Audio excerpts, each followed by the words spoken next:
যারা দেশ নিয়ে খেলেছে, দেশের জাতির বিশ্বাস নিয়ে খেলেছে, স্পষ্ট ভাষায় বলতে চাই, গততেও তাদের পতন ঘটেছে।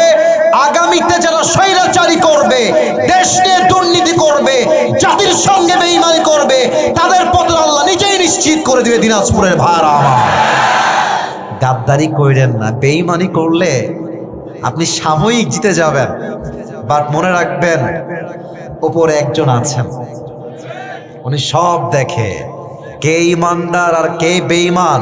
ये सिर्फ वक्त का मामला है मेरे दोस्त। वक्त जब बदल जाता है, इंसान भी बदलता है, हिस्ट्री भी बदलता है। ठीक कि ना बोलें? সময়ের ব্যাপার। বাটপারি করবেন, আজকে মনে হবে জিতে গেলাম, কয়েক কোটি মেরে দিলাম, দেশের সম্পদ লুট করে ফেললাম। বার সাইদি সাহেব স্পষ্ট ভাষায় বলেছিলেন, যারা আজকে আলেমদেরকে ধরে ধরে জেলখানায় দিচ্ছ, যারা জালেমদের মতো আচরণ করছো, স্বৈরাচারী করছো, সময় আসবে এমন ইন্দুরের গর্ত পালাবার জন্য তোমরা। উনি আর একটা কথা বলতেন, যেটা আমার মেজর ডালিমের কথার থেকে খুব ভালো লেগেছে। মেজর ডালিম বলেছে যে, দেখেন, আমি তাকে আমার আইডল হিসেবে কনসিডার করছি না। এখানে বিভিন্ন দলের লোক আছেন, উইথ ডিউ রেসপেক্ট বলছি। উনি একটা কথা বলেছেন, মারাত্মক কথা, যে আমরা আইন অন্য কারোর থেকে শিখবো কেন? আমাদের তো আইন নিব আমরা আল কোরআন থেকে।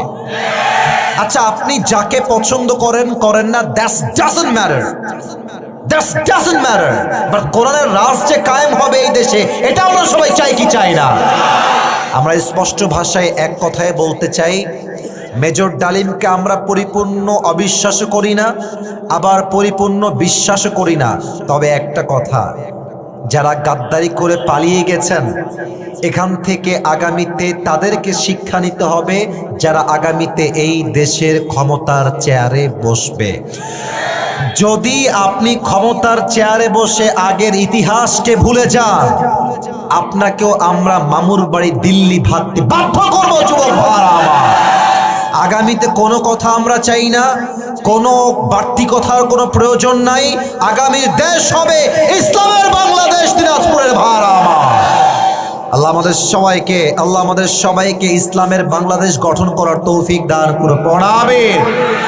আর একটা বিষয় আপনারা খেয়াল করেছেন কিনা আমি জানি না, 5 আগস্টের পরে কিন্তু অনেক বিষয় আমরা নতুন নতুন করে ভিন্ন ভিন্নভাবে জানছি, সব বিষয়।